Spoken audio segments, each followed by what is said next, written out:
Well, my friends, I am Dr. S. Mondal, BHMS, Honors Consultant Homeopathic Physician.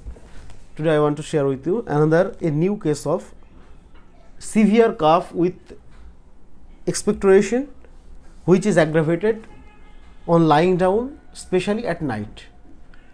একটা chronic কেসের acute এক্সারভেশন, এটা একটা অনেক পুরাতন সমস্যা, শর্টনেস অফ ব্রেথ, হালকা শ্বাসকষ্টের সমস্যা এবং তার সঙ্গে অ্যালার্জিক রাইনাইটিস, হেডেক এবং এখন যে ম্যানিফেস্টেশন নিয়ে পেশেন্টটা এসছে সেটা হচ্ছে যে কাশি, এবং কাশিটা খুবই মারাত্মক, চেম্বারে বসে কনস্ট্যান্ট কাশি হচ্ছে। কিন্তু এই পেশেন্টকে এই ইমিডিয়েট একটা রিলিফের জন্য আমরা যেহেতু একটা কনস্টিটিউশনাল মেডিসিন একটু হলেও হয়তো ডিলে হবে কাজ করতে, বাট ইনস্ট্যান্ট একটা রিলিফের জন্য আমরা কি মেডিসিন প্রেসক্রিপশন করছি সেটা একটু দেখাবো, এই জন্য এই ভিডিওটা করা। না হলে একটা সিম্পল কাশির কেস কিন্তু এরকমভাবে ভিডিওতে না আসাই ব্যাপার ছিল, না দেওয়ার কথাই ছিল। কিন্তু এটা হলেও ওর প্রবলেমটা কিন্তু ক্রনিক, অনেক ছোটোবেলা থেকে এই প্রবলেমটা আছে। কিন্তু এখন যে প্রবলেমটা হচ্ছে সেটা হচ্ছে একটা অ্যাকিউট কমপ্লেন। আমি যদি কেস টেকিং শিটটা পুরো দেখাই, যে cough with expectoration, this is a present complaint, cough with expectoration, aggravation lying down, shortness of breath or allergic rhinitis like symptom, headache and which is counts extend from frontal to vertex, এবং appetite physical appetite is very less এবং appearance হচ্ছে lengthen emaciated, stool 2 to 3 days interval and which is comes with blood, thermoregulation hot patient and easily catches cold and sweat less, জিভটা একটু দেখি, জিভটা tongue is dry and blackish এবং জল তেষ্টা কম, এই টেম্পারমেন্ট মাইল্ড জেন্টাল। তো এই টাইপের সিমটমগুলো দেখে মোটামুটি নাইট রাতের দিকে সমস্ত কাশি, শুতে গেলেই কাশিগুলো বাড়ছে, সেই জায়গাতে বিচার করলে হায়োসাইমাস, পালসিটিলা এই দুটো মেডিসিনকে ইন্ডিকেট করছে, হায়োসাইমাস এবং পালসিটিলা।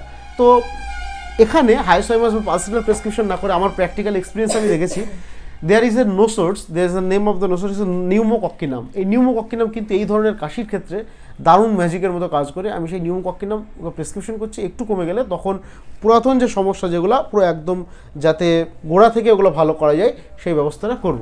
তো নিউমোকক্কিনামে কী বলছে, যদি বরিকটা আমরা খুলি, কি আছে বরিক, আমরা জানি যে এই gram positive diplococci pneumococcinum is a bacteria, যেখান থেকে এই মেডিসিনটা তৈরি।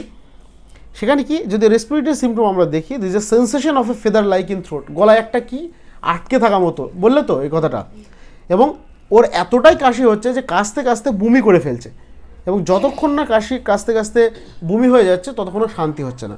Sensation of a feather in throat, bronchitis, tracheitis and incessant cough without expectation, but যতটা কাশি হচ্ছে সেই লেভেলের এক্সপেকটেশন কিন্তু হচ্ছে না, specially at night with nausea, তার সঙ্গে একটা নশিয়া গা গুলানো ভাব এবং মাঝে মাঝে বমি হয়ে যাচ্ছে। তো আমি পেশেন্টের কাছ থেকে শোনাবো এখন কি হচ্ছে।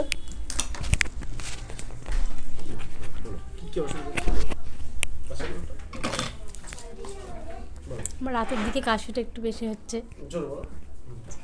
রাতের দিকে কাশি বেশি হচ্ছে, হ্যাঁ, গা গুলোচ্ছে, বমি হয়ে যাচ্ছে কাশতে কাশতে, আর বমি হয়ে গেলে তখন একটু বেটার মনে হচ্ছে, তাই না? তখন একটু বেটার মনে হচ্ছে। আর কি ট্রিটমেন্ট করেছো এই কাশি বা এই প্রবলেমের জন্য? এই কাশির জন্য প্রথমে আমাদের গ্রামে ডাক্তারের কাছে গিয়েছিলাম, সেখান থেকে রিপোর্ট করেছি।